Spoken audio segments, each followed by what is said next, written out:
आजच डाउनलोड करा आणि तुमच्या आवडत्या मालिकांचा आनंद लुटा। शिवा, तू आणि संपदा गेला होता रॉकीच्या होलीवर। तिला कसं वाटलं? काय ओके ती? ओके, आता तिला खरं तर बरं वाटलं। अरे काका काकू तुम्ही झोपला नाही अजून? नाही, झोप नाही येते आम्हाला। तुम्ही का नाही झोपलाय? नाही, आम्ही तुमच्याशी बोलायलाच आलो होतो। बोला ना। आणि हे काय रे, तुम्हाला झोप येत नाही बोलताय आणि तरी कॉफी पिताय? अगं काय करावं कळत नव्हतं, मग मी शिवाला म्हटलं चल कॉफी बनव। नाही पण काय झालं, तुम्ही बोलायला आलात काय? सगळं ओके आहे ना? सगळं ओके आहे। आम्हाला तुमच्या दोघांची माफी मागायची होती। अरे काय बोलतोयस काका? काय माफी कसली? माफी वगैरेची गरज नाहीये खरंच। मी काकूला आधी बोलले पण आहे। हो, मला म्हणाली ती की तू संपदाला आज रॉकीच्या रूमवर घेऊन गेली होतीस म्हणून। आणि संपदा एकदम मोकळी झाल्यासारखी वाटली अगं। म्हणजे खूप दिवसांनी ती छान पोटभर जेवली, शांत झोपली। आम्हाला ना तिचा कॉन्फिडन्स परत येतोय असं वाटायला लागलं। आणि या सगळ्याला कारण तुम्ही आहात। आतापर्यंत मी तुमच्यावर विश्वास नाही ठेवला, सपोर्ट नाही केला मी। शिवाला तर आम्ही नको नको ते बोललोय, चुकीचं बोललोय। हो ना, म्हणजे मला तर संपदा समोर कोणी दिसतच नव्हतं। तिला बघितल्यापासून ना आम्हाला असं वाटतंय ना, कदाचित आम्ही चुकीचं वागत होतो। आम्ही अगोदरच सपोर्ट केला असता ना तिला शिवाबरोबर जाण्यासाठी, बोलण्यासाठी, तर कदाचित ती या धक्क्यातून आधीच सावरली असती।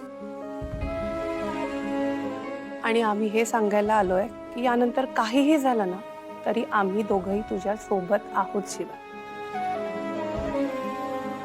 शो, आम्ही तुमच्या दोघांवर अविश्वास दाखवलाय, पण यापुढे असं काहीही होणार नाही। काका, तुम्ही जे काही करत होता ते संपदाच्या काळजीमुळे करत होता आणि आम्हाला माहिती होतंय की तुमच्या मनात काही वाईट नाहीये।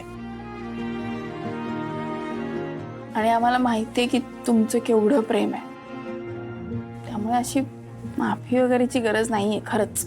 शिवा अगं, तू तर माझी मुलगी आहेस। जे काही झालं ते व्हायलाच नको होतं, पण आता जे झालं ते झालं। यापुढे असं होणार नाही। बास बास बास, हा विषय आपण इथेच थांबवूया। पण तुम्ही कसला विचार करत होतात?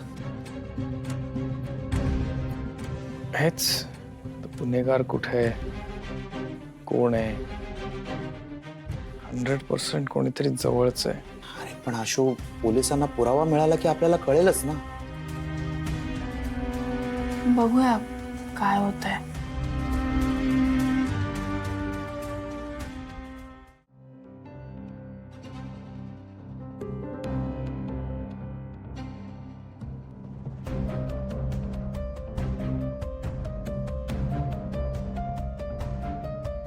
काय ग सीता, जागी आहेस अजून? झोप येत नाही।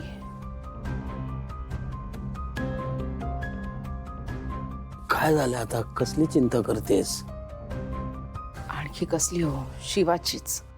मला कळत नाहीये हे संकट आपल्या घरावर आलंच कसं। मी सगळे देवधर्म करते, सेवेत काही कमी पडू देत नाही, मुलांना चांगली शिकवणूक दिली, मग तरी हे असं विपरीत आपल्या बरोबर का घडतंय? सीता, हे बघ, सगळ्या गोष्टी आपल्या हातात नसतात। काही काही संकटांना आपल्याला सामोरं जावंच लागतं। पण यातून बाहेर कसं पडायचं? काळ काळ हे एकच औषध आहे यावर। रॉकी गेल्याचं दुःख हळूहळूच कमी होईल आणि शिवाला जो शोध घ्यायचा आहे तो घेतल्याशिवाय ती शांत बसणार नाही। त्याचीच तर भीती वाटते मला। हा शोध घेता घेता जर का शिवाच्या तसं काही झालं ना तर मी स्वतःला कधीच माफ नाही करू शकत। सीता, मुलगी मानले मी तिला, पोटच्या मुलीपेक्षा तिने जास्त केलंय माझ्यासाठी। बघ, तू काळजी करू नकोस। शिवा हुशार आहे, धाडसी आहे, शूर आहे, हो, पण ती रिस्क घेते हेही माहिती आहे आपल्याला। म्हणूनच मी आशूला सांगितलंय, पोलिसांची मदत घेऊनच तुम्ही हे शोध कार्य करा। ऐकेल ती. आणि बघ, अशा वेळेला आपणच खंबीर राहायला हवं. आपणच धीर सोडलं तर मुलं खचून जातील. अशा संकटाच्या वेळी त्यांना चांगलं वाईट सांगणारे आपणच असतो ना. आणि बघ, तू तुझ्या देवावर विश्वास ठेव, सगळं व्यवस्थित होईल. झोपा तुम्ही. पण झोप. पाणी देऊ का तुला? नाही, नको आहे.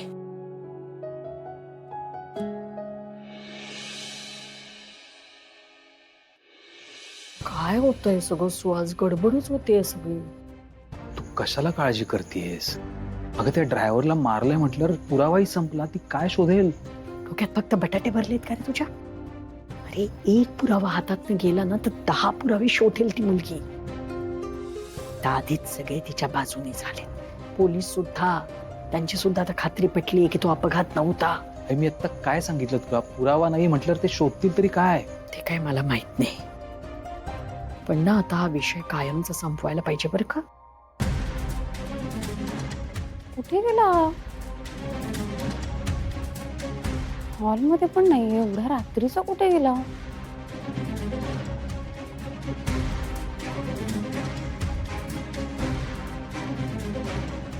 हे असे तात्पुरते उपाय करतोय ना आपण, त्याचा काही उपयोग नाहीये. ती शिवा एकदा ऐकेना झाली आहे. तिचं काय करावं कळत नाही, औषध घेत नाही. बरं ती तर ती शिवा तर शिवा, ती संपदा एवढीशी पिटकली, ती पण ऐकेना, तर ती पण औषध घेत. काय करायचं कळत नाहीये मला. अरे तू असं कसं म्हणू शकतेस की काही कळत नाही म्हणून? ते म्हणजे एक मार्ग आहे खरं तर, पण तो वापरायची हीच वेळ आहे का ते कळत नाहीये मला. मला कळतंय तुला नक्की काय म्हणायचंय ते. ती वेळ आली आहे समज. मारून टाकूया शिवाला. म्हणजे रॉकीच्या खुन्याचा शोध घेणंही बंद होईल.